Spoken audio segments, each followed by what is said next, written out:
Mr. President, first I want to thank you very much to receive me for an interview. Mr. President, did you give an order to strike Khan Shaykhun with chemical weapon last Tuesday? Actually, no one has investigated what happened that day in Khan Shaykhun till that moment. As you know, Khan Shaykhun is under the control of al-Nusra Front, which is a branch of al-Qaeda. So the only information the world have had till this moment is published by al-Qaeda branch. No one has any other information. We don't know if the whole pictures or videos that we've been seeing are true or fabricated. That's why we asked for investigation to what happened in Khan Shaykhun. This is first. Second, al-Qaeda sources said that the attack happened at 6:30 in the morning, while the Syrian attack in the same area was at around noon, between 11:30 to 12. So they're talking about two different stories or events. So there was no order to make any attack. We don't have any chemical weapons. We gave up our arsenals a few years ago. Even if we have them, we wouldn't use them, and we had never used our chemical arsenal in our history. So what happened this day? As I said, the only source is al-Qaeda. We cannot take it seriously, but our impression that the West, mainly the United States, is hand in glove with the terrorists. They fabricated the whole story in order to have a pretext for the attack. It wasn't attack because of what happened in Khan Shaykhun. It's one event. It's a stage one, the play that we saw on the social networking and on TVs, the propaganda, and the stage two is the military attack. That's what we believe is happening, because it's only few days, 2 days, 48 hours between the play and the attacks, and no investigations, no concrete evidence about anything. The only thing were allegations and propaganda, and then strike. So who, according to you, is responsible about this alleged chemical attack? The allegation itself by al-Qaeda, al-Nusra Front. So we don't have to investigate who. They announced it. It's under their control, no one else. About the attack, as I said, it's not clear whether it happened or not. Because how can you verify a video? You have a lot of fake videos now. And you have the proof that those videos were fake, like the white helmets, for example. They are al-Qaeda, they are al-Nusra Front, who shaved their beard, wore white hats, and appeared as humanitarian heroes, which is not the case. The same people were killing Syrian soldiers, and you have the proof on the internet anyway. So the same thing for that chemical attack. We don't know whether those dead children, were they killed in Khan Shaykhun, were they dead at all, who committed the attack if there was attack, what the material. You have no information at all, nothing at all, no one investigated. So you think it's a fabrication? Definitely, 100% for us it's fabrication. We don't have arsenal, we're not going to use it. And you have many indications if you don't have proof, because no one has concrete information or evidences. But you have indications. For example, less than 2 weeks, around 10 days before that attack, the terrorists were advancing in many fronts, including the suburbs of Damascus and Hama, which is not far from Khan Shaykhun. Let's suppose we have this arsenal, and let's suppose that we have the will to use it. Why didn't we use it when we were retreating and the terrorists were advancing? Actually, the timing of that attack or alleged attack was when the Syrian army was advancing very fast, and actually the terrorists were collapsing. So why to use it if you have it and if you have the will? Why to use it at that timing, not when you are in a difficult situation? Logically, this is first. Second, if you want to use it, if you have it and if you want to use it, again, this is if we suppose, why to use it against civilians, not to use it against the terrorists that we are fighting? Third, in that area, we don't have army, we don't have battles, we don't have any let's say object in Khan Shaykhun, and it's not strategic area. Why to attack it? Well, what the reason? Militarily, I'm talking about military from a military point of view. Of course, the foundation for us morally, we wouldn't do it if we have it. We wouldn't have the will because morally this is not acceptable. We won't have the support of the public. So every indication is against the whole story. So we can say that this play that they staged doesn't hold together. The story is not convincing by any means. With the US airstrike, Trump seems to have changed his position on you and Syria drastically.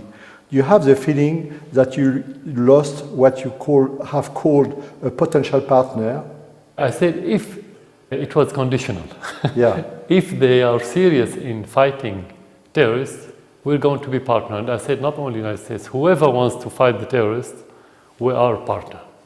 This is basic for us, basic principle, let's say. Actually, what has been proven recently, as I said earlier, that they are handing gloves with those terrorists. The United States and the West, they're not serious in fighting the terrorists. And yesterday, some of their statements were defending ISIS. They were saying that ISIS doesn't have chemical weapons. They are defending ISIS against the Syrian government and the Syrian army. So actually, you cannot talk about partnership between us who work against the terrorists and who fight the terrorism and the others who are supporting explicitly the terrorists. So can we say that the US strike changed your opinion on Trump? Anyway, I was very cautious in saying any opinion regarding him before he became president and after. I always say, let's see what he's going to do. We wouldn't comment on statements. So actually, this is the first proof that it's not about the president in the United States. It's about the regime, and the deep state or the deep regime in the United States is still the same. It doesn't change. The president is only one of the performers on their theater. He's not.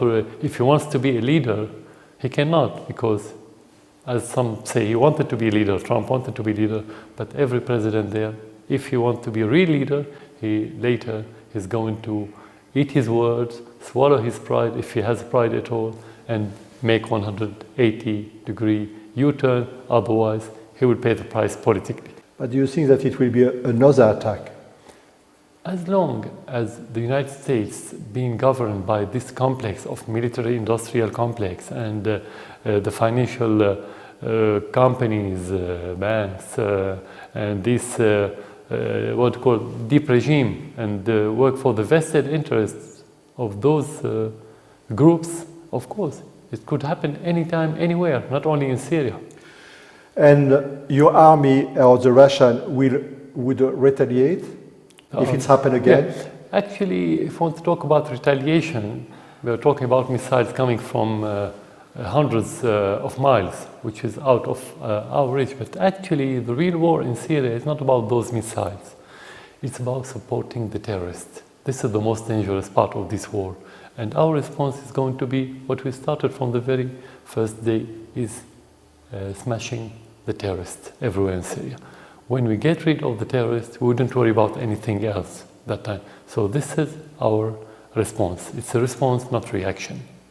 So what you say it means that retaliation by the Syrian army or by the Russian will be very difficult because the both are very close, very long. For us, as a small country, yeah, of course it is. Everybody knows that. It's out of reach. I mean, they can have missiles from another continent. We all know that. They are a great power, we're not a great power. Talking about the Russian, this is another issue. Would you accept the finding of OPCW investigation?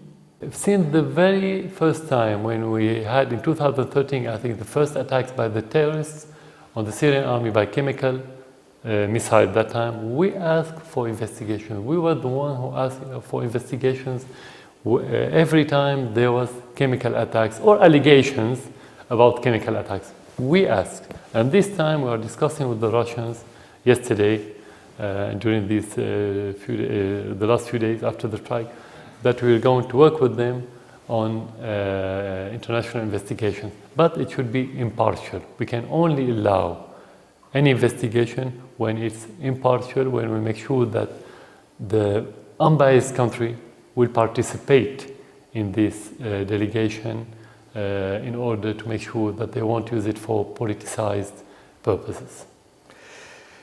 And if they accuse the government, would you step down? If they accuse or they prove, there's a big difference. No, they are already accusing the government. And if you mean by them the West, no, we don't care about the West. Okay. If you mean the chemical agency, if they can prove that there's attack, we have to investigate who gave the order to that attack. But 100% as Syrian army, we don't have, and we cannot, even if we want, we cannot. We don't have the means to commit such attack, and we don't have the will. So you mean that you don't have chemical weapon? No, definitely. A few years ago, in 2013, we gave up all our arsenal. And the chemical agency announced that Syria is free of any chemical materials. Because the Pentagon said that there are chemical weapons in the airbase. You deny. They attacked that airbase and they destroyed the depots of different materials, and there was no sarin gas. How? If they said that we launched the sarin attack from that airbase, what happened to the sarin when they attacked the depots? Did we hear about any sarin? Our chief of staff was there a few hours later. How could he go there if there was sarin gas? How could you only have 6 martyrs if you have hundreds of soldiers and officers working there, but there was sarin and they didn't die?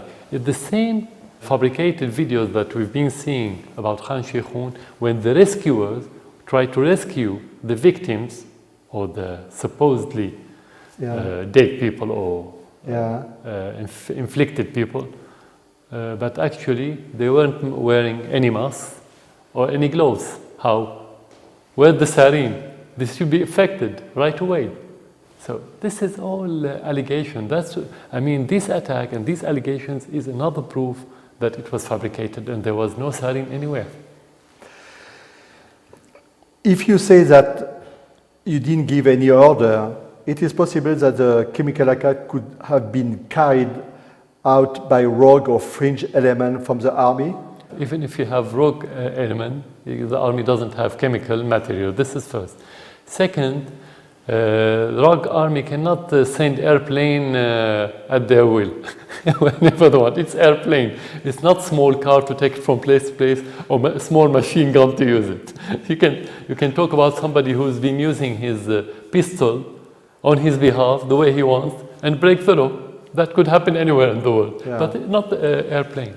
This is second. Third, the Syrian army is a regular army. It's not a militia. It's regular army. It has hierarchy.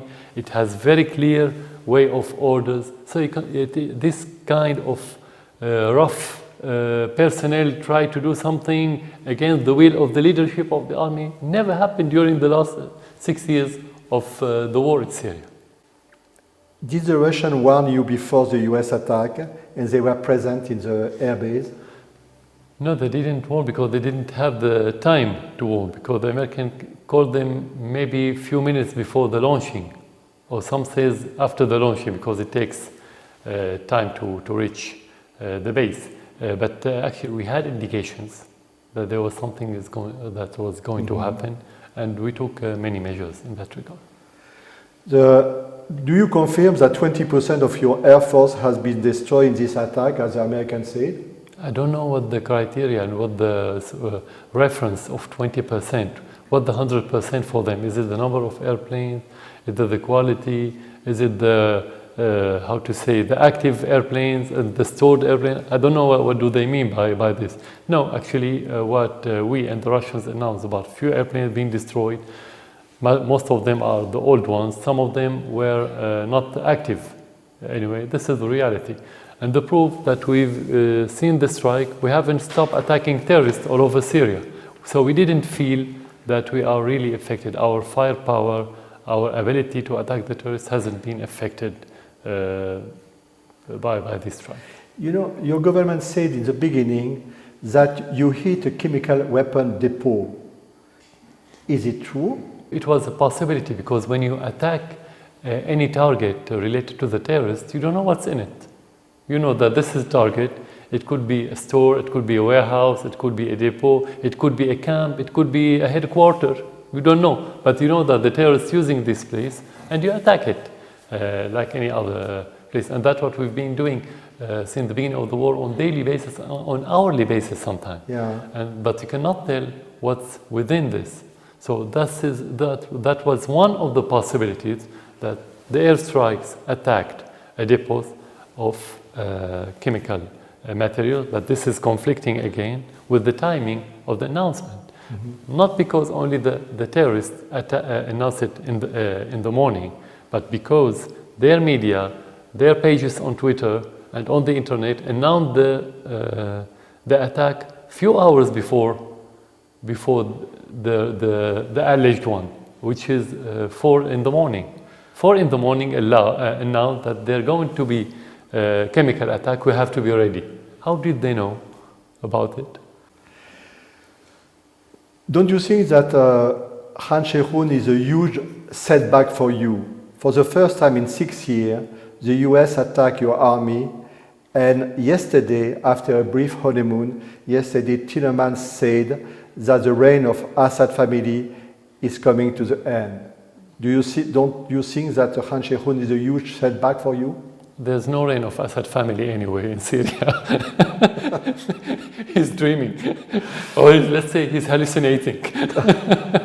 So we wouldn't waste our time with his statement. In reality, no. Actually, during the last 6 years, the US was directly involved in supporting the terrorists everywhere in Syria, including ISIS, including al-Nusra, including all the other like-minded factions in Syria.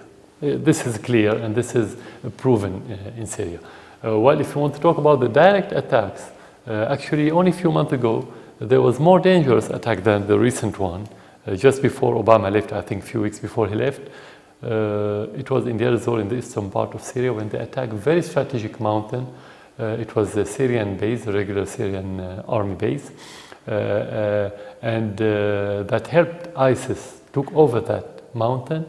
And if the Syrian army wasn't resilient and strong enough to repel ISIS, the city of Deir ez-Zor would have been now in the hands of ISIS. Means direct link between Deir ez-Zor and Mosul in Iraq, which would have been a very strategic gain to ISIS. So actually no, the American government was directly involved. But this time, why did they attack directly? Because as I said, the terrorists in that area were collapsing. Mm-hmm. So the United States didn't have any other choice to support their proxies, the terrorists, but to directly attack the Syrian army, because they sent them all kind of armament and they didn't work. That's why.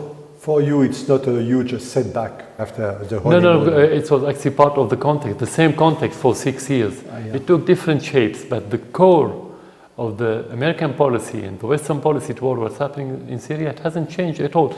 Forget about the statements. Sometimes you have high-pitched statements, sometimes you have low-pitched statements, but it's the same policy. You have gradually pushed most of the rebels into Idlib. Do you plan to attack it next?